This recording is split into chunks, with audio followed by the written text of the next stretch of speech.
17th సెంచురీలో Nicholas Hermon అనేటువంటి ఒక వ్యక్తి ఫ్రాన్స్లో జన్మించాడు. తర్వాత ఆయన పెద్దగా చదువుకోలేదు కనుక ఫ్రెంచ్ సైన్యంలో ఒక సామాన్యమైనటువంటి సైనికుడిగా చేరాడు. చాలా కాలము అక్కడ దేశానికి సేవ చేశాడు. తర్వాత ఆయన దేవుడి వైపు తిరిగి దేవుని కొరకు తన జీవితాన్ని అంకితం చేసి దేవుడి కొరకే జీవించాలి, మరణించాలి అనే ఉద్దేశంతో ఒక మొనాస్ట్రీలో చేరాడు. అంటే వారి యొక్క దేశంలో ఉన్న క్రైస్తవ మఠంలో, క్రిస్టియన్ మొనాస్ట్రీలో మంక్ అవుదామని, అంటే ఒక సన్యాసి అవుదామని చేరాడు. కానీ అతనికి సరైనటువంటి ఎడ్యుకేషనల్ క్వాలిఫికేషన్స్, విద్యార్హతలు లేవు గనుక అతన్ని ఒక ప్రీస్ట్ మంక్గా, అంటే యాజకత్వం చేయడానికి ఉపయోగపడే సన్యాసిగా కాకుండా కేవలము అక్కడున్నటువంటి సన్యాసులకు సేవ చేసేటువంటి సామాన్యమైన పనివానిగా, వంట వానిగా, గిన్నెలు తోమేటువంటి వ్యక్తిగా, శాండల్స్ తయారు చేసేటువంటి వ్యక్తిగా, ఇట్లాంటి చిన్న చిన్న పనులకు అతన్ని వారు పెట్టుకున్నారు. ఆయన వారికి మరి చాలా నిబద్ధతతో, అంటే ఎంతో కమిట్మెంట్తో ఇచ్చినటువంటి ప్రతి పనిని దేవుడి కొరకు చేస్తున్నట్లు చేశాడు. ఆ తర్వాత కాలంలో ఆయన్ని ప్రపంచము ఎంతో గౌరవించినట్లు ఆయన పేరు బ్రదర్ లారెన్స్గా మార్చారు. ప్రపంచానికి ఇప్పటికి కూడా ఇన్ని సంవత్సరాల తర్వాత కూడా ఆయన బ్రదర్ లారెన్స్గానే మనకి పరిచయం. ఆ యొక్క మొనాస్ట్రీలో వంటగదిలో మొదట్లో ఆయన జిడ్డు పాత్రలను తోమడానికి అక్కడ పని అప్పగిస్తే వాటిని చాలా శ్రద్ధతో తోమేవాడు. ఆ వంటగదిలో మరి వంటలు చేసేటువంటి వారి యొక్క అరుపులు, గిన్నెల శబ్దాలు, హడావిడి మరి విపరీతంగా ఉన్నప్పటికి కూడా ఈ లారెన్స్ మొదటి నుండి కూడా దేవుడి మీద గురిపెట్టి దేవుడిని తన మూలమైన ముఖ్యమైనటువంటి వ్యక్తిగా పెట్టుకున్నాడు కనుక చుట్టుపక్కల వాతావరణం ఎట్లా ఉన్నా, ఎన్ని గందరగోళ పరిస్థితులున్నా కూడా తన మనస్సును, తన హృదయాన్ని, ఆత్మను దేవుడికి దగ్గరగా ఆయన మీద మాత్రమే కేంద్రీకరించి లగ్నము చేసి పెట్టేటువంటి ఒక అలవాటును ఆయన అలవర్చుకున్నాడు. సో ఆయన ఉదయం నుండి సాయంత్రం వరకు వంటగదిలో జిడ్డు పాత్రలు తోమినా, లేకపోతే అక్కడ వంటవారికి సహాయం చేసిన, తర్వాత కాలంలో ఆయనే వంట వ్యక్తిగా వంట చేసినా, ఏమి చేసినా కూడా ఎట్లా ఉండేవాడంటే ఎప్పుడు కూడా దైవ ధ్యానంలో ఉండేవాడు. దేవుడే ధ్యాస, దేవుడే శ్వాస అన్నట్టు ఉండేవాడు. ఆయన్ని మరి వారు ఎట్లా వర్ణిస్తారంటే, ఆరాధనలో, దేవుడి సన్నిధిలో, దేవుని యొక్క సంఘంలో ఉన్నప్పుడు దేవుడికి ఎంత దగ్గరగా ఉంటాడో, దేవుడి సన్నిధిని ఎట్లా ప్రత్యేకంగా అనుభవిస్తాడో, అదే క్రమంలో వంటగదిలో ఇంత గందరగోళ పరిస్థితుల్లో, శబ్దాలు, అరుపులు, విపరీతాల మధ్యలో కూడా దేవుడికి అంతే దగ్గరగా దైవ సన్నిధిని అనుభవిస్తున్నటువంటి వ్యక్తిగా ఆయన జీవించాడు. సో ఆయనకి అలాంటి ఏకాగ్రత ఉండేది. ఒకే ఒక సింగులర్ ఫోకస్ అనేది, ఏకదృష్టి అంటాం కదా, ఇక దేని మీద దృష్టి ఉండదు, దేని మీద ధ్యాస ఉండదు, దేవుడి మీదే అనేటువంటి పరిస్థితుల్లో ఆయన ఉన్నాడు. సో కొంతమంది అనేవారు ఆయన యొక్క ఈ ఏమంటారు, మన వంటగది దేవుని యొక్క పవిత్రమైనటువంటి ఆలయముగా మారిపోయింది. ఆ స్థితిలో అందరూ మనకి కనిపించరు. ఆ స్థితిలో మనకి కొంతమంది మాత్రమే కనిపిస్తారు. అండ్ అలాంటి కొంతమందిలో మనకి ఈ బ్రదర్ లారెన్స్ అనేటువంటి వ్యక్తి చాలా ముఖ్యమైనటువంటి వాడు. అండ్ ఆయన 1691లో చనిపోయారు. చనిపోయిన తర్వాత ఆయన దేవుడితో మనస్సులో దేవుడితో మాట్లాడుతున్నటువంటి విషయాలు, సంభాషణలన్నీ ఆయన లేఖల్లాగా రాశాడు, లెటర్స్ లాగా రాశాడు. వాటన్నింటినీ వారు తీసుకుని వచ్చి ఒక పుస్తకముగా వాటిని మరి సంకలనం చేసినప్పుడు ఆ పుస్తకం పేరు the practice of the presence of God, దేవుని సన్నిధిని అనుభవించుట అనేటువంటి పుస్తకంగా, క్రిస్టియన్ క్లాసిక్గా, అంటే క్రైస్తవ లోకంలో శ్రేష్టమైనటువంటి ఆధ్యాత్మిక పుస్తకముగా అది చాలామందికి ఉపయోగపడింది. దీనంతటి వెనుక కారణం ఏంటి అంటే, బ్రదర్ లారెన్స్కి దేవుడే సర్వస్వమై ఉన్నాడు, దేవుడే జీవమై ఉన్నాడు కనుక. బిబ్లికలీ స్పీకింగ్, వాక్యానుసారంగా మాట్లాడితే అనే క్రిస్టియన్ పాడ్కాస్ట్కి మన ప్రభు రక్షకుడైన యేసుక్రీస్తు అతి శ్రేష్టమైన నామమున మీలో ప్రతి ఒక్కరికి శుభాలు అండ్ స్వాగతం. ఈరోజు మన ఎపిసోడ్లో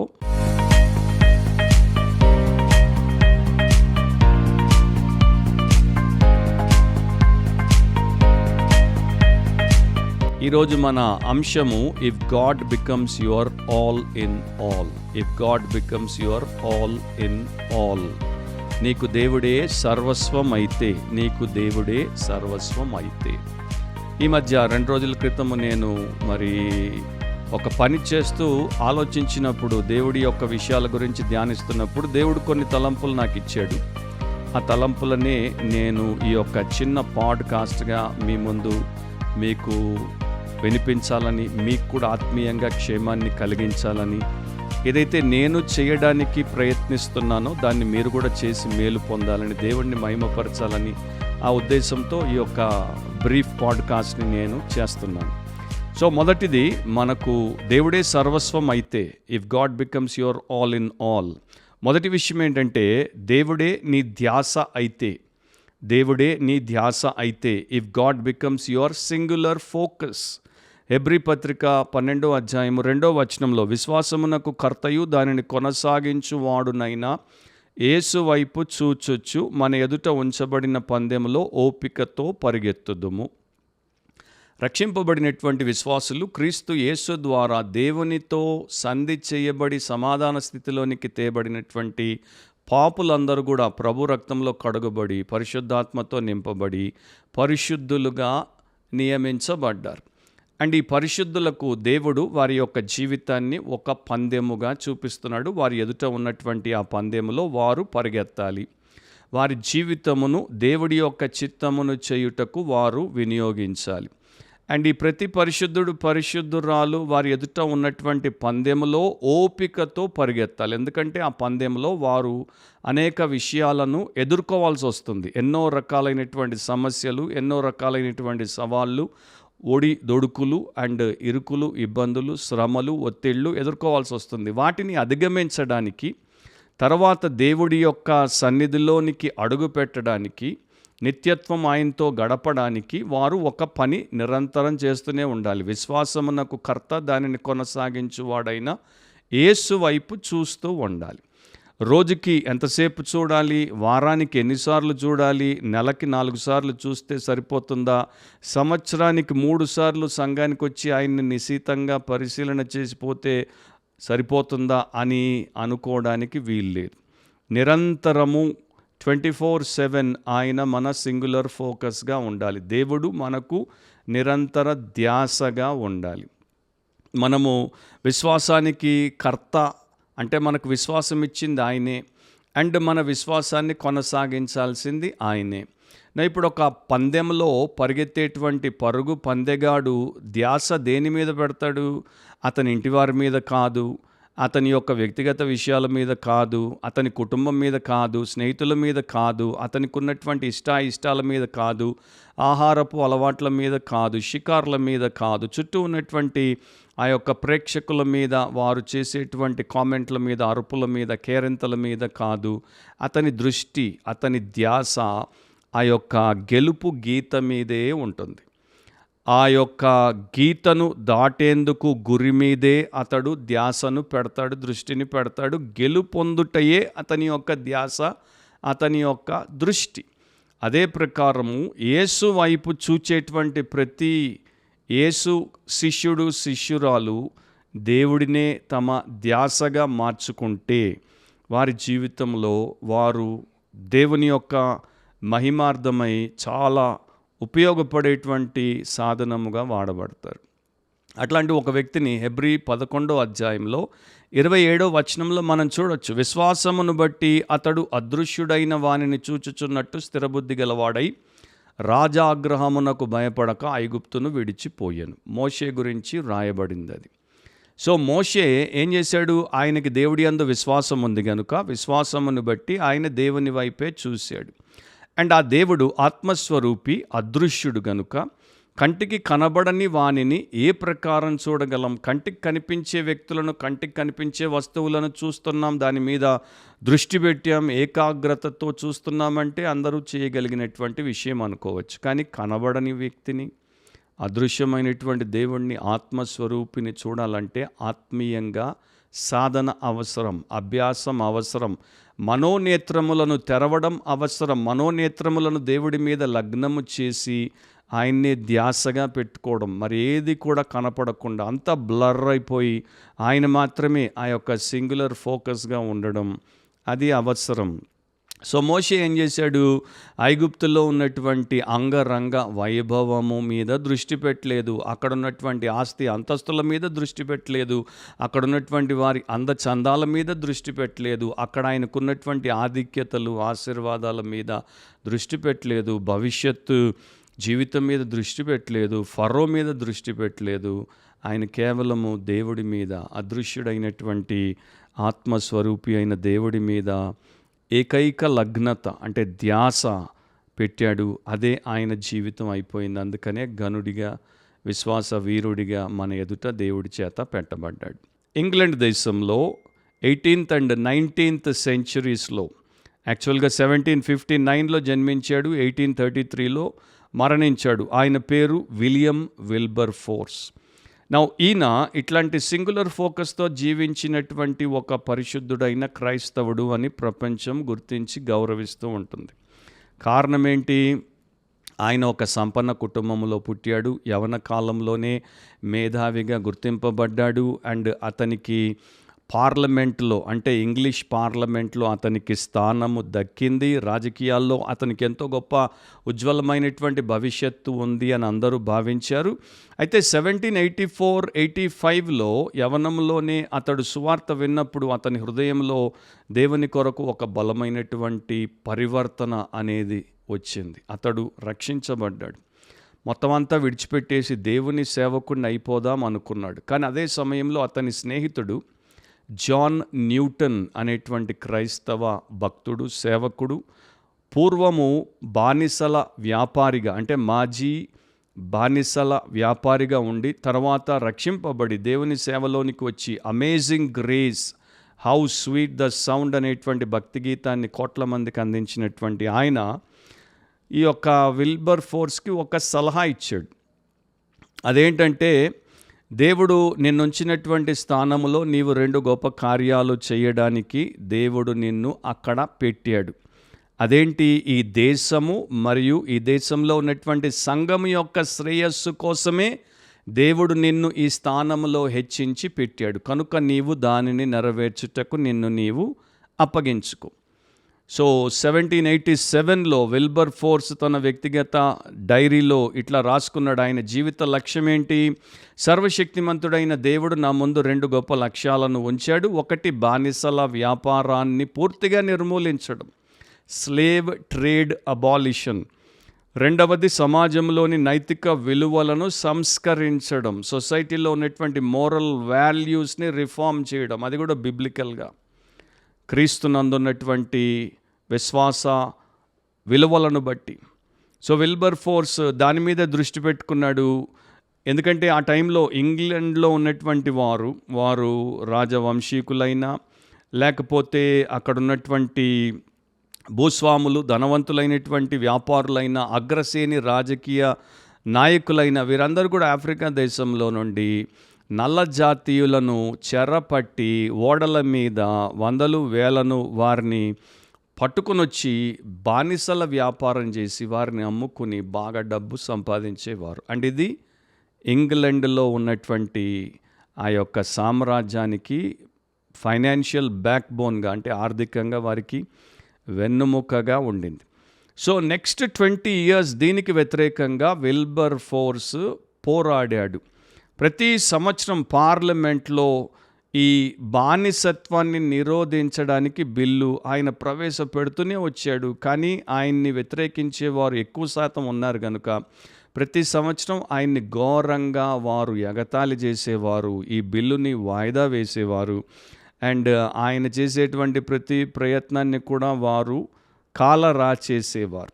దాంతోపాటు ఆయన్ని ఒక చెడ్డ వ్యక్తిగా చూపించడానికి ఆయన మీద లేనిపోని నిందలు మోపి ప్రజల మధ్యలో ఆయన్ని చెడుగా చూపించే ప్రయత్నం చేశారు. కొందరైతే తెగించి చంపుతామని బెదిరించారు. అండ్ ఇక ఆ సమయంలో ఇటువైపు వ్యతిరేకత, మరొక వైపు ఆయన ఆరోగ్యం దెబ్బతిని ఆయన వెన్నుముక సమస్యతో తర్వాత కోలిటస్ వ్యాధితో బాధపడేవాడు. కానీ ఆయన తన పనిని ఆపలేదు. ఆయన కేవలం దేవుడి మీద ఏకదృష్టి పెట్టి దాన్ని చేస్తూనే ఉన్నాడు. చివరికి ఆయన యొక్క లక్ష్యం స్లేవరీని అబాలిష్ చేయడం. 20 సంవత్సరాల తర్వాత ఫిబ్రవరి 23, 1807లో బ్రిటిష్ హౌస్ ఆఫ్ కామన్స్లో అంటే పార్లమెంట్లో బానిసల వ్యాపారాన్ని వారు నిషేధించుటకు భారీ మెజారిటీతో ఓట్లు వేశారు. అండ్ ఆ ఓట్లు లెక్కిస్తున్నప్పుడు పార్లమెంట్లో ఉన్నటువంటి సభ్యులందరూ లేచి నిలబడ్డారు. అండ్ ఆ టైంలో కూర్చుని ఉన్నటువంటి విలియం విల్బర్ ఫోర్స్ కన్నులు నీళ్లతో నిండి ఆయన ఆనంద బాష్పాలను రాల్చాడు. దాంతో ఆయన ఆపు చేయలేదు. బ్రిటిష్ కాలనీలుగా ఉన్నటువంటి ప్రాంతాల్లో ఎక్కడెక్కడ బానిసత్వం ఉందో దాన్ని కూడా రూపుమాపడానికి కంకణం కట్టాడు. అదే టైంలో ఇండియా కూడా బ్రిటిష్ కాలనీలో ఒకదిగా ఉంది. మరొక 26 ఏళ్ళు దీనికోసం పోరాడాడు. 1833 జూలై 26న ఆయన డెత్ బెడ్ మీద, మరణశయ్య మీద బలహీనంగా పడుకొని ఉన్న సమయంలో పార్లమెంట్ మొత్తానికి స్లేవరీ అబాలిషన్ యాక్ట్ని అంటే బానిసత్వ నిర్మూలన చట్టాన్ని పూర్తిగా ఆమోదించిందన్న వార్త రావడంతో ఆ బలహీనంగా ఉన్నటువంటి ఆ యొక్క డెత్ బెడ్ మీద ఆయన విని సంతోషించి దేవుణ్ణి స్తుతించి తర్వాత 3 రోజులకి ప్రశాంతంగా కన్నుమూశాడు. ప్రభు సన్నిధిలో కాలు పెట్టాడు. రెండవది, దేవుడే నీ ధ్యానం అయితే, దేవుడే నీ ధ్యానం అయితే, if God becomes your constant meditation. ప్రతినిత్యం మనం ఆలోచిస్తూనే ఉంటాం, ప్రతినిత్యం మనము ధ్యానిస్తూనే ఉంటాం, ప్రతినిత్యం దేని గురించో ఒక దాని గురించి మనము కింద మీద తర్జన భర్జన పడుతూనే ఉంటాం. అయితే అది ఏమిటి అన్నది చాలాసార్లు పట్టించుకోం. ఎందుకంటే మనము దేన్ని ధ్యానిస్తామో దాని ప్రకారం తయారవుతాం. కీర్తన 19:14 వచనం, యెహోవా నా ఆశ్రయ దుర్గమా, నా విమోచకుడా, నా నోటి మాటలను నా హృదయ ధ్యానమును నీ దృష్టికి అంగీకారములగును గాక. ఆ 19వ కీర్తన ఒక ప్రత్యేకమైనటువంటి కీర్తన. ఆ కీర్తనలో మొదట దేవుడి యొక్క మహిమ లోకములో, God's glory in the world, God's glory in his creation, దాన్ని కీర్తనకారుడు చాలా స్పష్టంగా చూశాడు. తర్వాత God's glory or God's perfection in his word, దేవుని యొక్క వాక్యంలో దేవుని యొక్క సంపూర్ణత అండ్ ఆ సంపూర్ణతకు సంబంధించినటువంటి మహిమను కీర్తనకారుడు చూశాడు. సో ఇటు లోకంలో అటు వాక్యములో దేవునికి ఉన్నటువంటి మహిమను చూశాడు. దేవుడే సర్వశ్రేష్ఠుడు, సర్వోన్నతుడు, సర్వోత్తముడు అని గ్రహించాడు. కనుక తన జీవితము దేవుని దృష్టిలో సరిగ్గా ఉండాలి.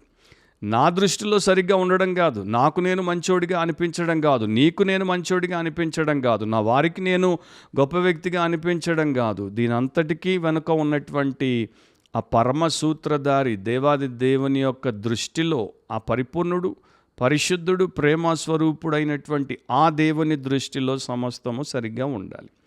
అందుకే నా ఆశ్రయదుర్గమా, నా విమోచకుడా, నా నోటి మాటలు నా హృదయ ధ్యానం నీ దృష్టికి అంగీకారములగునుగాక అంటున్నాడు యేసుప్రభు. మత్తయి సువార్తలో హృదయము దేని చేత నిండి ఉండునో నోరు దానినే పలుకును అని చెప్పారు.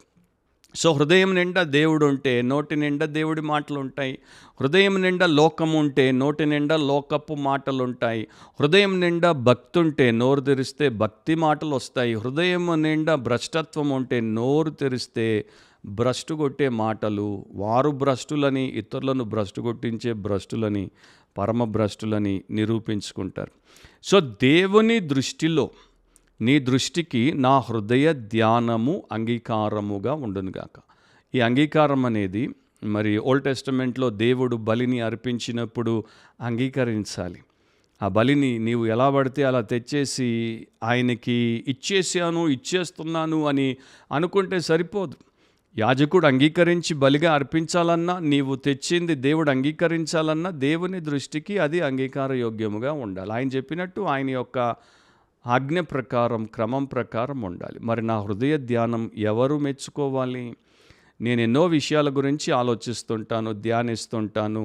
నా పర్సనల్ ప్రాబ్లమ్స్ కావచ్చు, ఫ్యామిలీ ఇష్యూస్ కావచ్చు, సొసైటీ ప్రెషర్స్ కావచ్చు, వర్క్ రిలేటెడ్ మరి సమస్యలు కావచ్చు. ఒకటా రెండా? ఉదయం నుండి రాత్రి మెలకువగా ఉన్నంతవరకే కాదు, నిద్రలో కూడా ఉలిక్కిపడి లేచి, ఎందుకంటే కలల్లో కూడా అవే పీడలు మనల్ని పట్టుకొని పీడిస్తుంటే వాటితోనే సతమతం అవుతున్నటువంటి క్రైస్తవులే ఎక్కువ కనపడుతున్నటువంటి సమయంలో దేవుడి వాక్యమును ధ్యానించుట ఎంత గొప్ప ధన్యత. దైవ ధ్యానం అంటాం. పరధ్యానం అంటే అందరికీ తెలిసిందే. దైవ ధ్యానం కొందరికే తెలుసు. దేవుణ్ణి ధ్యానించుట అంటే ఏ ప్రకారం దేవుణ్ణి ధ్యానించాలి? దేవుణ్ణి ధ్యానించాలంటే మనకు ఒక అంశము కావాలి. దేవుడు అనే వ్యక్తి మనకు ఎక్కడ అంశముగా ఉన్నాడు? వాక్యంలో ఉన్నాడు. ఆయన ఇచ్చిన ప్రత్యక్షతలో, సత్యంలో దేవుడు మనకు ప్రధాన అంశముగా ఉన్నాడు. ఆది ఆయనే, అంతం ఆయనే, సమస్తం ఆయనే. కనుక ఆయనకు సంబంధించినటువంటి సత్యము, ఆయన యొక్క వ్యక్తిగత గుణగణాలకు సంబంధించినటువంటి విషయాలన్నీ, ఆయన యొక్క విమోచనకు సంబంధించిన విషయాలు, ఆయన వ్యవహారానికి సంబంధించిన విషయాలు, ఆయన విధి విధానాలకు సంబంధించిన విషయాలన్నీ కూడా దేవుని యొక్క గ్రంథం, దైవ గ్రంథం, జీవ గ్రంథం, పరిశుద్ధ గ్రంథం, శక్తిగల గ్రంథం, తిరుగులేని గ్రంథం బైబిల్ గ్రంథంలో ఉన్నాయి. సో దాన్ని మనము తెరిచి, దాన్ని మనము మనస్సు పెట్టి చదివి కంటత చేసి, మనం ఎక్కడున్నా, ఏమి చేస్తున్నా, ఏమి చూస్తున్నా, ఏమి వింటున్నా దీన్ని ధ్యానించేటువంటి అలవాటును చేసుకుంటే అప్పుడు మన జీవితము ఇప్పుడున్నట్టు ఉండదు. నీటిలో మీరు స్వచ్ఛమైనటువంటి నీటిలో ఒక స్పంజిని వేసి పెట్టండి. 4 గంటల తర్వాత అది ఆ స్పంజి ప్రతి అణువులోనికి ఆ నీటిని తీసేసుకుంటుంది. దాని పైకి తీయండి, పిండండి, లోపల నుండి కేవలం నీరే బయటకు వస్తుంది. భక్తుడి లోపల నుండి కేవలం దేవుడే బయటకు కావాలి, దేవుడే బయటికి కనబడాలి. అందరూ నాలో యేసుని లేక క్రీస్తుని చూడ అని పాడితే సరిపోదు. ప్రవర్తనలో అందరూ మనలో యేసుని చూడాలంటే దైవ ధ్యానం అవసరం. అది ఈ రోజుల్లో మనము చేస్తున్నామా అంటే లేదు. ఎందుకంటే సోషల్ మీడియా ఉంది, టెలివిజన్ ఉంది, పుస్తకాలు ఉన్నాయి, గేమ్స్ ఉన్నాయి, రీల్స్ ఉన్నాయి. ఎంతోమంది రీల్కి బానిసలు అయిపోయారు. ఎంతసేపు ఆ రీల్ని స్క్రోల్ చేస్తూనే ఉంటారు, స్లేవ్స్ అయిపోయారు. దాంట్లో నుండి బయటపడండి. గ్యాడ్జెట్ని చేతుల్లో నుండి తీసి పక్కన పారేయండి అండ్ మీ గురి గాడ్ మీద పెట్టండి. దేవుడిని ధ్యానించండి. 19th సెంచరీలో ఇంగ్లాండ్లోనే బ్రిస్టల్ అనేటువంటి ప్రాంతంలో జార్జ్ మ్యూలర్ అనేటువంటి ఒక భక్తుడు ఉండేవాడు. ఎవ్వరినీ ఆయన జీవిత కాలంలో ₹1 అడిగి సహాయము చేయమని కోరకుండా, చెయ్యి చాచకుండా 10,000 కన్నా ఎక్కువ మంది అనాథలను ఆయన పోషించాడు. ఇంకా దేవుడి కోసం ఎన్నో గొప్ప కార్యాలు చేశాడు. ప్రతిరోజు ఆయన 1000 మంది పిల్లల కడుపులు నింపే బాధ్యతను కలిగి ఉన్నాడు. అండ్ రోజుకి ఇన్ని పూటలు వారికి ఆహారం పెట్టాలి, 1000 మందికి పెట్టాలి. మామూలుగా వేరే మనిషి అయితే దేని మీద ధ్యానం పెడతాడు, దేని మీద మనసు పెడతాడు? ఇంతమందికి ఆహారం ఎక్కడి నుండి తెద్దునా, ఈ రోజున ఎవరి దగ్గరికి పోయి డొనేషన్ అడుగుదునా, ఈ రోజున ఏ పని చేసి సంపాదించుదునా, ఏ ప్రకారం ఎక్కడ ఇన్వెస్ట్మెంట్ చేసి ఆదాయం పెంచుకుందునా, ఏది తగ్గిద్దునా, ఎక్కడ నాణ్యతను మనము రాజీపడి వదిలేద్దామా, తిండి పెడితే సరిపోతుంది కదా, మంచి తిండే పెట్టాలా, ఇట్లాంటివి సమస్యలు, మరి నానా రకాలైనటువంటి ఒత్తిళ్ల కింద ఉన్నవారు వారానికి ఒక్కసారి చర్చిలో ఉన్నప్పుడు కూడా దేవుడిని ధ్యానిస్తారు అంటే మనము ఆశ్చర్యపోవాల్సినటువంటి విషయం. ఎందుకంటే వారు చర్చిలో ఉన్నా కూడా 10,000 మంది పిల్లల ఆకలి వారిని ఎత్తిన ఉండి వారిని కిందికి తొక్కుతూ ఉంటుంది. కనుక దైవధ్యానం అనేది దేవుడి సన్నిధానంలో కూడా వారికి సాధ్యం కాదు. కానీ ఈయన మాత్రం ప్రతిరోజు ఉదయమే ఆయన తన తోటలో నడిచేవాడు. ఆ తోటలో ఆయనకి మనస్సు పూర్తి ప్రశాంతతతో నిండేంత వరకు దేవుని వాక్యమును ధ్యానించేవాడు. ఎప్పుడైతే మనసంతా ప్రశాంతంగా ఉంది అనుకుంటాడో అప్పుడు ఆయన తన దినచర్యను ప్రారంభించేవాడు. సో బైబిల్ వాక్యాన్ని చదవడం, ధ్యానించడం, ప్రార్థించడం, దేవుడితో మమేకమై ఉండడం ఈ యొక్క జార్జ్ మ్యూలర్ యొక్క దైనందిన జీవితం. సో ఒకసారి ఆయన పిల్లలకి మరి ఆహారం లేదు, ఆయనకి ఎక్కడి నుండి వస్తుందో తెలియదు, పిల్లలకి ఆ సంగతే తెలియదు. సో ఆయన తోటలో నుండి వచ్చాడు, ప్రశాంతమైన మనసుతో వచ్చాడు. అందరినీ వారి యొక్క డైనింగ్ హాల్ బెంచెస్లో, అంటే ఆ బల్లల ముందు కూర్చోమన్నాడు. ప్లేట్స్ వారి ముందు పెట్టారు, గ్లాసులు పెట్టారు, అందరినీ ప్రార్థన చేయమన్నాడు.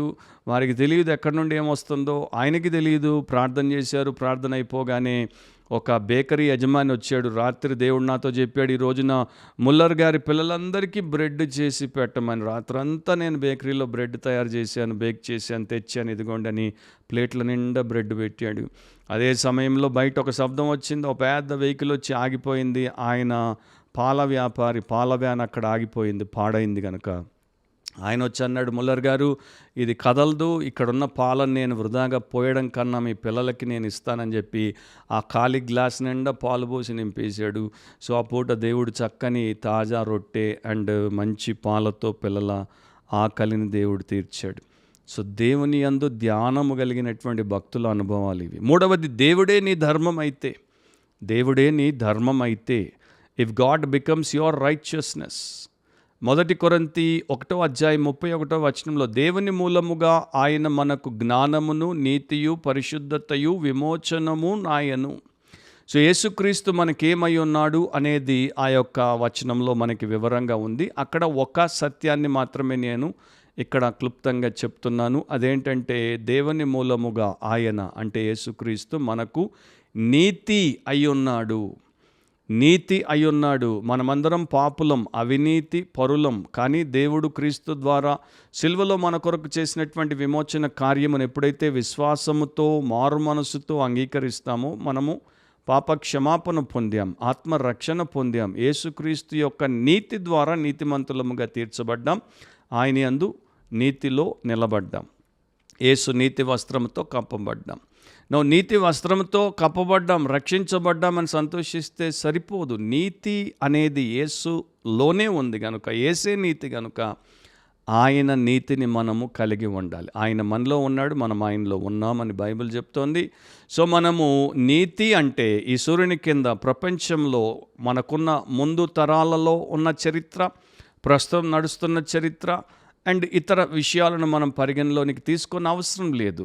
నీతి అంటే ఏంటి అనేటువంటి ప్రశ్న మనకు అవసరం లేదు. నీతి అంటే ఏంటి? నలువైపులా చూస్తే, పైన కింద చూస్తే నీతి అంటే యేసుక్రీస్తు, Christ Jesus is the righteousness. So ఆయన ఏమై ఉన్నాడో మనము తెలుసుకుని ఆ ప్రకారం మనం ఈ లోకంలో జీవిస్తే సరిపోతుంది. పాపిష్టి లోకంలో ఏకైక పరిశుద్ధుడు, ఏకైక నీతిమంతుడు, నీచుల సమాజంలో ఏకైక నీతిమంతుడు యేసు. సో ప్రస్తుతం ఉన్నటువంటి పాపిష్టి లోకంలో, ప్రస్తుతం ఉన్నటువంటి నీచుల సమాజంలో నీవు నేను నీతిమంతునిగా బ్రతకాలంటే యేసే మాదిరి, ఆయనే మన ధర్మం. ఆయన్ని మనము ఆచరిస్తే, ఆయన్ని మనము అనుకరిస్తే మన జీవితంలో ఉన్నటువంటి ఆయన యొక్క గుణగణాలు మన యొక్క అంశముల ద్వారా, మన చూపుల ద్వారా, ఆలోచనల ద్వారా, మాటల ద్వారా, క్రియల ద్వారా, ఉద్దేశాల ద్వారా, మన యొక్క ప్రవర్తన ద్వారా బయటికి రావడానికి మనము ఆయనకి అప్పగించుకుంటే, మనల్ని మనం సేవియర్కి సరెండర్ చేసుకుంటే, saviour will show up through our surrender. మన యొక్క సమర్పణ ద్వారా మన స్వరక్షకుడు లోకానికి బయటికి కనపడతాడు. ఇక మన అలవాట్లు, మనకున్నటువంటి ఇవి అవి అనేది కాదు, ఆయనవే మనవిగా మారిపోతాయి. అండ్ మనము బయట నుండి మనకు వచ్చేటువంటి మాలిన్యములను రానివ్వకుండా, అంటుకోనివ్వకుండా మనల్ని మనం కాపాడుకోవడం అవసరం. సో మనం వేటిని చూస్తున్నామో, వేటిని వింటున్నామో, వేటిని చదువుతున్నామో, వేటి గురించి ఆలోచిస్తున్నామో, వేటి వైపు ఆకర్షించబడుతున్నామో, వేటితో శోధించబడుతున్నామో, వేటికి మనము ఒత్తిడికి గురవుతున్నామో, వీటి విషయంలో యేసు ఉంటే ఇవి చూస్తాడా, ఇవి వింటాడా, ఇవి చేస్తాడా, ఈ రకంగా శోధించబడినప్పుడు దానికి అవకాశం ఇస్తాడా, నలిపి నాశనం చేస్తాడా అన్న ఆలోచనతో జీవిస్తే ఆయనే జీవిస్తాడు మన ద్వారా అండ్ మనకి సహాయం లభిస్తుంది. సో యేసుక్రీస్తులో ఈ లోక సంబంధమైనటువంటి తప్పుడు విషయాలు ఏవైనా ఉన్నాయా? బొత్తిగా లేవు, ఒకటి లేదు. స్వార్థం అనేది ఆయనలో లేదు, మనలో ఉండకూడదు. తప్పుడు దారులు ఆయన తొక్కడు, మనం తొక్కకూడదు. ఆయన ఎప్పుడు అబద్ధమాడు, ఆయన సత్యవంతుడు.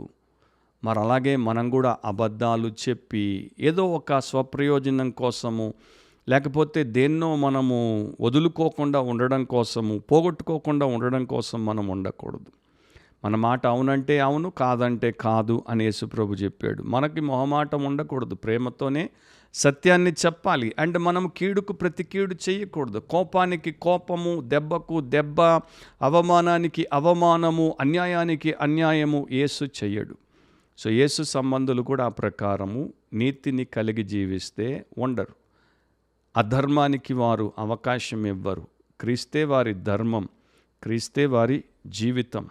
సో ఎవరైనా మనకు వ్యతిరేకంగా విమర్శలు చేస్తే, వదంతులు పుట్టిస్తే, లేకపోతే మనకు వ్యతిరేకంగా ఏదైనా వ్యతిరేకతను సృష్టిస్తే మనము గింజుకోని అవసరం లేదు. మనము అదంతా యేసు ఎలా ఎదుర్కొని జయించాడో చూసాం.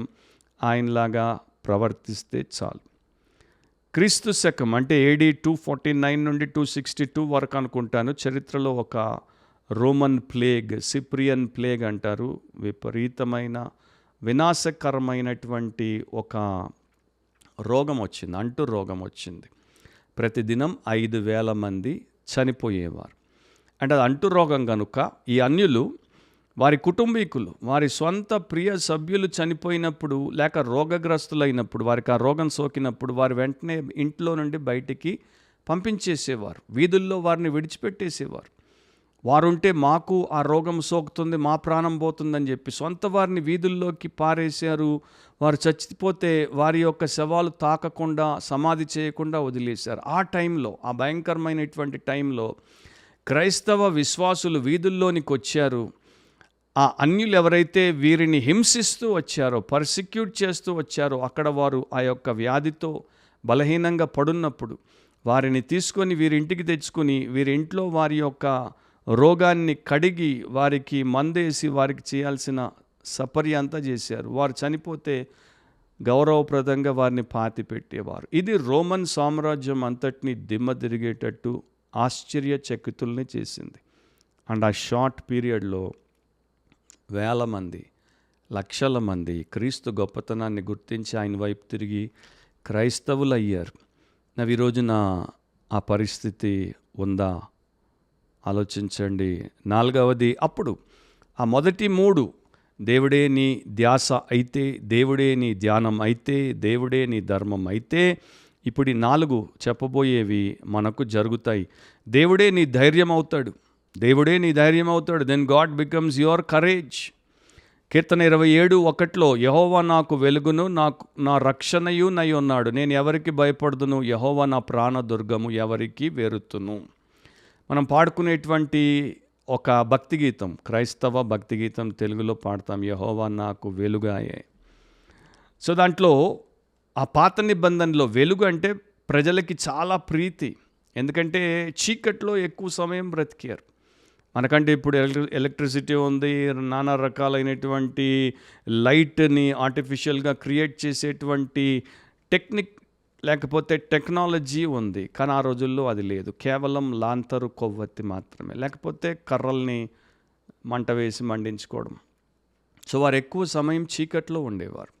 అండ్ చీకటి మనకి తెలుసు, చీకటి భయానికి, చీకటి అస్పష్టతకు. ఎందుకంటే చీకట్లో ఏముందో మనకు కనిపించదు. చీకటి కన్ఫ్యూషన్కి, గందరగోళానికి, అనేక రకాలైనటువంటి పీడలకు చీకటి ఒక నిదర్శనం. అండ్ అలాంటి చీకటి లోకంలో బతుకుతున్నప్పుడు యెహోవా నాకు వెలుగాయే, ఎంత గొప్ప ఆదరణ, ఎంత గొప్ప ఉపశమనం, ఎంత గొప్ప ధైర్యం. చీకట్లో నడవడానికి వెలుగుంటే సడన్గా మనకి ఎంత మరి ఆ కరేజ్ అనేది బూస్ట్ అయిపోతుంది. ఇంకేం భయం లేదు, అంతా కనపడుతుంది. ఇంకేం భయం లేదు, ఏ వైపు నుండి హాని వచ్చినా, ప్రమాదం వచ్చినా, ఏది సంభవించినా నేను చూసుకోగలను అనేటువంటి ఆ యొక్క అవగాహన, లేకపోతే అట్లాంటి ధైర్యం మనకు వచ్చేస్తుంది. సో దేవుడు వెలుగైనప్పుడు ఆయన మనకు స్పష్టతనిస్తాడు. సమస్తమును మనకు వాక్యము ద్వారా, సత్యము ద్వారా చూపిస్తాడు, ఆలోచన చెప్తాడు, ఉపదేశం చేస్తాడు. మనకే కన్ఫ్యూషన్ లేకుండా క్లారిటీని ఇస్తాడు. 2 సిస్టర్స్ ఉండేవారు 1944లో జర్మనీ దేశంలో, నాట్జీల కాలంలో. ఒక ఆమె పేరు కోరీ టెన్ బూమ్, ఇంకొక ఆమె పేరు బెట్సీ. వీరిద్దరూ వారి తండ్రి కొంతమంది యూదులకు ఆశ్రయం ఇచ్చినందుకు, ఇంట్లో వారిని దాచిపెట్టినందుకు దొరికిపోయినప్పుడు నాట్సీలు వీరిని తీసుకెళ్ళి ఒక కాన్సన్ట్రేషన్ క్యాంప్లో పెట్టారు. కుటుంబం అంతా విచ్ఛిన్నం అయిపోయింది. సిస్టర్స్ మాత్రం కలిసి ఉన్నారు. రావెన్స్ బ్రూక్ అనేటువంటి విపరీతమైనటువంటి కాన్సన్ట్రేషన్ క్యాంప్లో వీరిని పెట్టినప్పుడు వీరిద్దరూ ధైర్యమును కోల్పోలేదు. ఎందుకంటే దేవుడే ధైర్యం. తండ్రి తల్లి అందరూ పోయారు, కానీ వీరికి దేవుడే ధైర్యం. ఏ సమయంలో వీరిని వారు ఏం చేస్తారో, ఎలాంటి చిత్రహింసకు గురి చేస్తారో, ఎలా చంపేస్తారో వీరికి తెలియదు, కానీ దేవుడే ధైర్యం. అండ్ దేవుడు వీరికి ఇచ్చినటువంటి ఒక గొప్ప భద్రత ఏంటంటే, వీరు బ్యారక్స్ 28లో ఉండేవారు. చాలా ఇరుగ్గా ఉండేది, వేల మంది అక్కడ ఉండేవారు.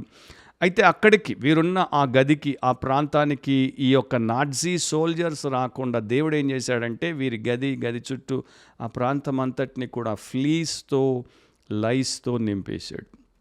అంటే చాలా విస్తృతంగా నల్లులు అండ్ పేలు అంటాం కదా, తల్లో ఉండేవి, పేలతో నింపేశాడు. సో అక్కడికి పోతే మాకు రోగం వస్తుంది, అది చాలా జుగుపుస్కరమైనటువంటి స్థలం అని నాట్జీలు అటువైపు వచ్చేవారు కారు. వీరు తప్పించుకోకుండా చూసేవారు, కానీ లోపలికి వచ్చేవారు కాదు. అది వీరికి, సిస్టర్స్కి చాలా గొప్ప అవకాశము లభించేటట్టు దేవుడు చేశాడు. వీరు ఒక బైబిల్ని స్మగిల్ చేసి తెచ్చారు. అక్కడ ఉన్నటువంటి స్త్రీలకి, అందరూ స్త్రీలే, ఆ స్త్రీలకి, వందలాది మంది స్త్రీలకి, మరణం కోసం ప్రతి గడియ ఎదురు చూసేటువంటి స్త్రీలకి వీరు బైబిల్ చదివి వారికి దేవుడి సత్యం చెప్తూ, దేవుని యందు వారికి విశ్వాసం, నిరీక్షణ, ధైర్యాన్ని ప్రకటిస్తూ వారిని ఆదరించేవారు. అట్లా వారు యొక్క భౌతిక మరణానికి ముందు ఎంతమంది ఆత్మీయ మరణం నుండి తప్పించబడ్డారో లెక్క దేవుడికే తెలుసు. కానీ ఈ సహోదరులు, ఈ సిస్టర్స్ ఎంతో ధైర్యంతో ప్రార్థనలు చేసి ఆ యొక్క చనిపోయే వారి యొక్క గుండెల నిండా ఆశ నింపారు. ఐదవది, దేవుడే నీ ధీమా అవుతాడు. దేవుడే నీ ధీమా అవుతాడు. Then God becomes your reassurance. రోమా 8:28లో దేవుని ప్రేమించు వారికి, అనగా ఆయన సంకల్పము చొప్పున పిలువబడిన వారికి మేలు కలుగుటకై సమస్తమును సమకూడి జరుగుచున్నవని ఎరుగుదుము. గ్రేట్ వర్స్ అది. అక్కడున్న 2 విషయాలు మాత్రం మనం చూద్దాం.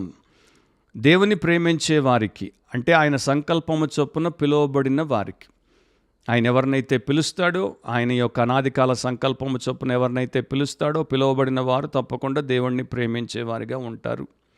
ఆయన చేత మొదట ప్రేమించబడ్డారు. ఆయన ప్రేమను బట్టి వారు రక్షించబడ్డారు. ఆయన ప్రేమను వారు చవి చూసి యెహోవా ఉత్తముడని వారు తెలుసుకున్నారు. సో ఇప్పుడు ఆయన్ని వారు ప్రేమిస్తారు. అలాంటి వారికి ఏం జరుగుతుంది? మేలు కలుగుటకై.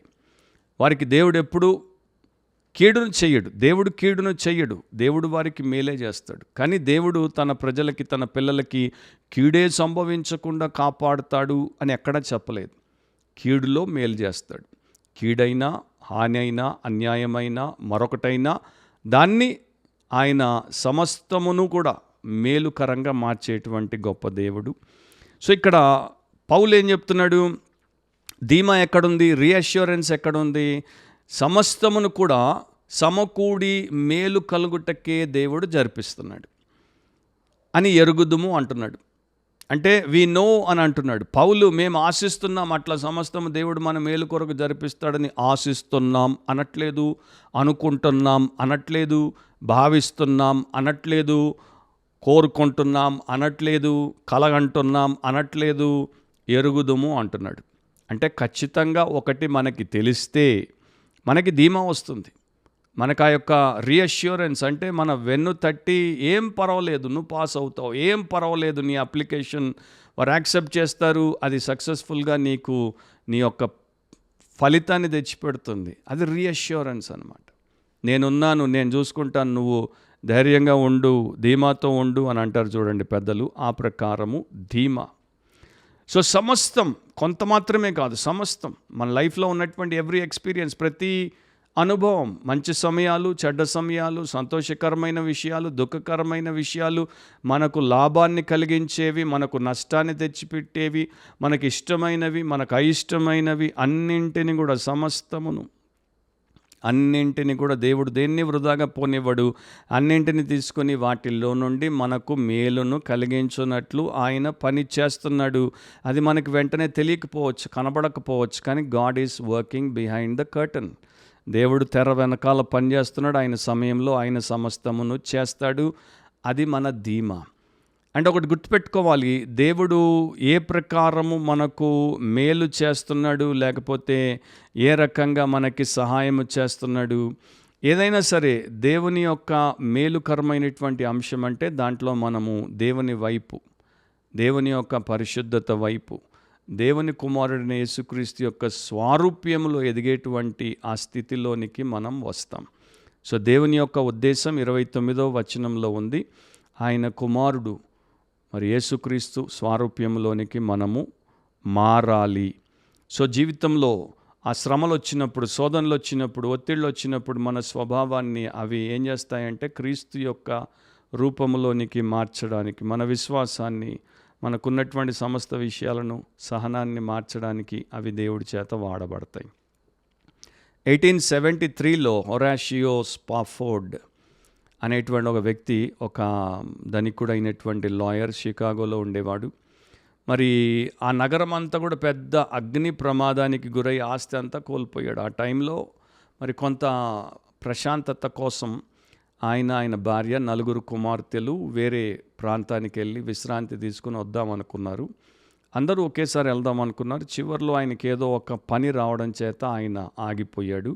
భార్యని, 4 కుమార్తెలను ఓడ ఎక్కించి పంపించాడు. నేను తర్వాత త్వరలో వస్తాను, మనం అక్కడ కలుసుకుందాం, ఉందాం అని చెప్పి పంపాడు.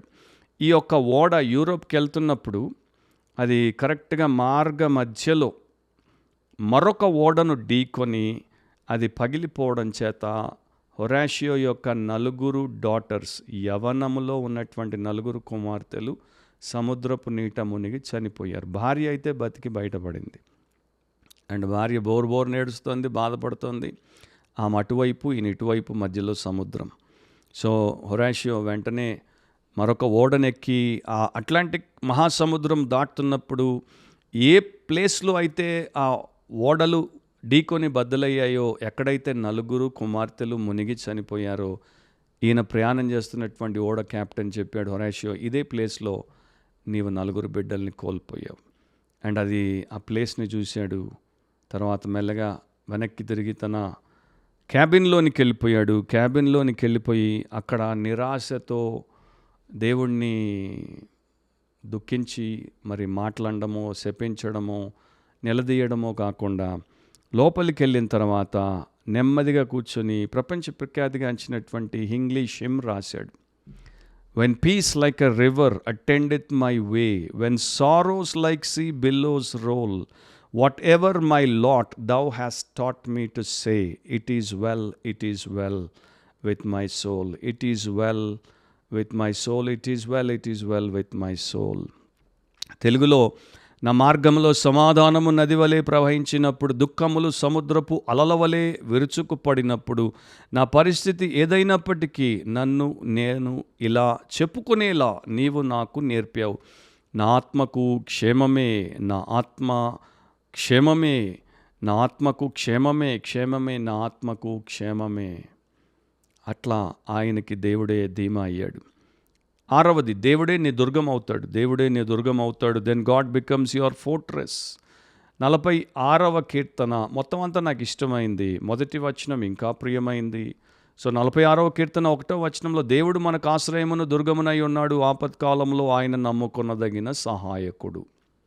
దేవుడు మనకు ఆశ్రయమును దుర్గమునై ఉన్నాడు, ఆపత్కాలములో ఆయన మనకు నమ్ముకొనదగిన సహాయకుడు. దుర్గం, ఫోర్ట్రెస్.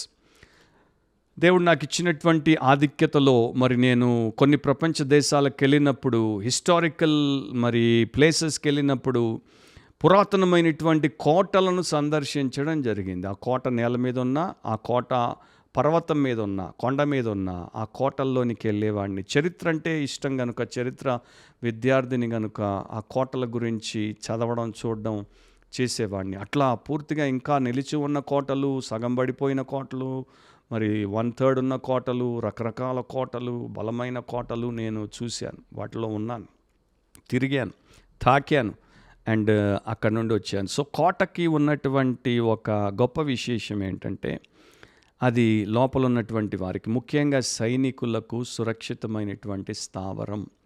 సైనికులు లోపల విశ్రమించడానికి, సైనికులు లోపల వారి యొక్క మరి సైనిక శిక్షణను పెంపొందించుకోవడానికి, వారి ఆయుధాలకు పదును పెట్టడానికి, అండ్ వారు ప్రణాళికలు రచించడానికి, దాంతోపాటు వారు యుద్ధం చేసినప్పుడు శత్రువు అవతల నుండి దాడి చేస్తుంటే భద్రంగా తమను తాము కాపాడుకోవడానికి కోట, దుర్గము చాలా గొప్పగా వారికి సహాయపడుతుంది.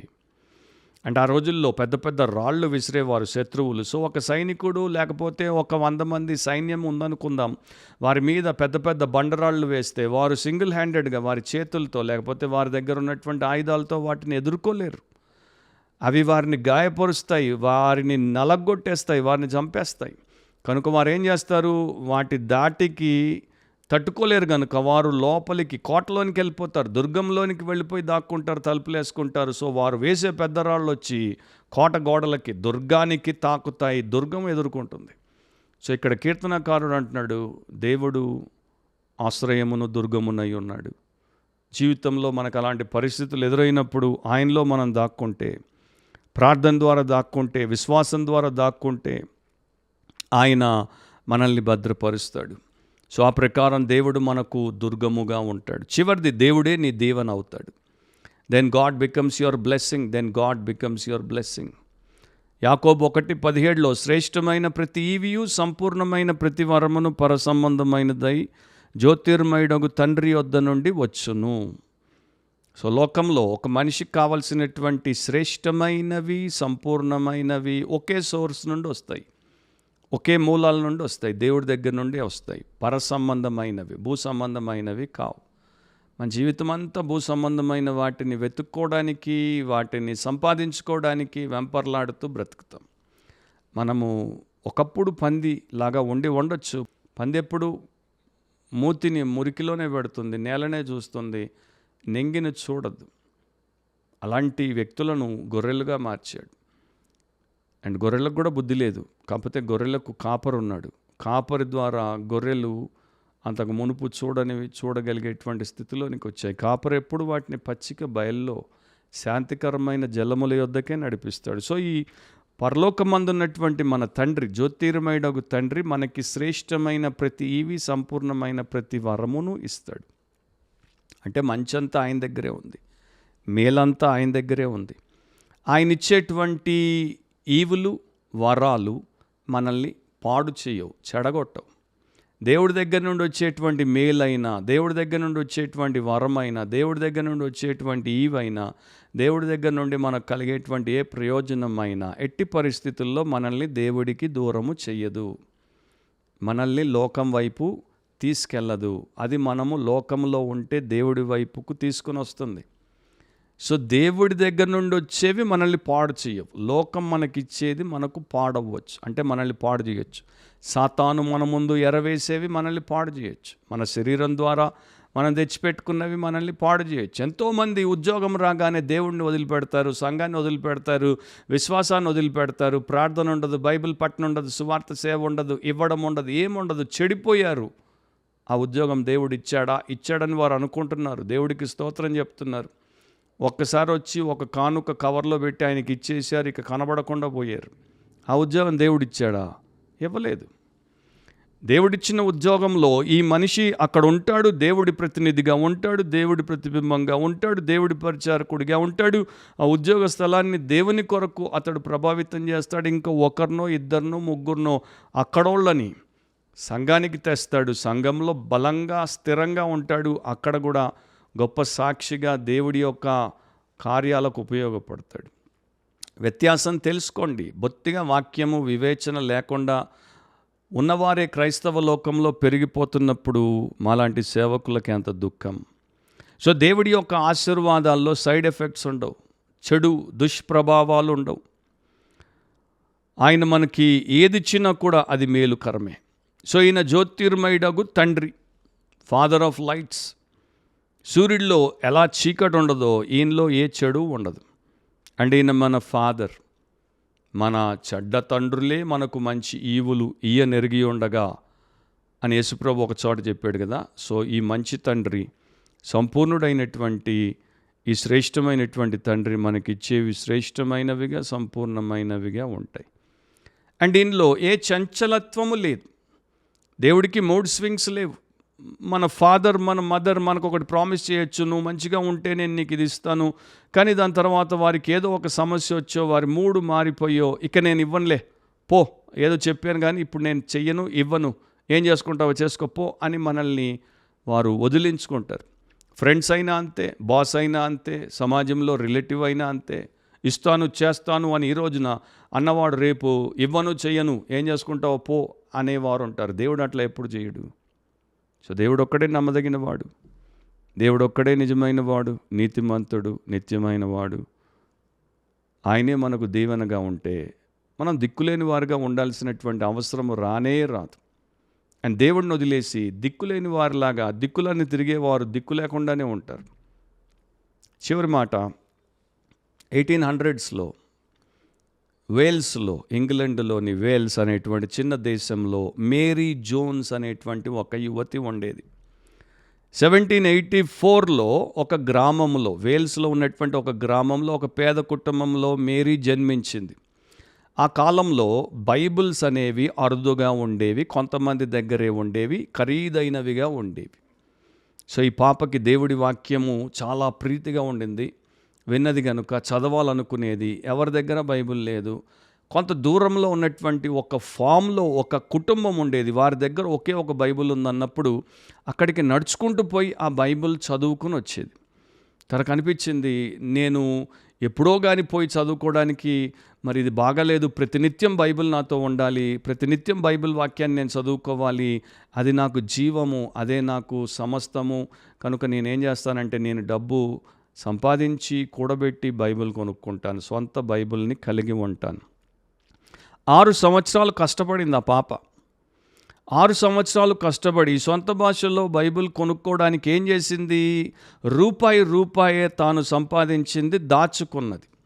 ఏం చేసింది? కోళ్లను పెంచి వాటిని అమ్మి డబ్బు సంపాదించింది, బట్టలు కుట్టి వాటి ద్వారా డబ్బు సంపాదించింది, ఇంటి పనులు చేయడంలో సహకరించి డబ్బు సంపాదించింది. 6 ఏళ్ళు అట్లా డబ్బు సంపాదించి దాచుకున్న తర్వాత ఇప్పుడు ఒక బైబిల్ కొనుక్కోవచ్చు అనిపించినప్పుడు మరి చాలా కఠినమైనటువంటి కొండల గుండా చెప్పులు లేనటువంటి కాళ్లతో నడిచి 26 మైళ్ళు, అంటే దాదాపు 41 కిలోమీటర్లు నడిచి పోయి అక్కడ ఉన్నటువంటి పాస్టర్ గారికి ఆ డబ్బు ఇచ్చి నాకు ఒక బైబిల్ ఇవ్వండి అని అడిగితే ఆయన అన్నాడు, అమ్మా కొన్నే బైబిల్స్ వచ్చాయి, అందరూ కొనేసుకున్నారు, ఒక్కటి కూడా లేదు, స్టాక్ లేదన్నాడు.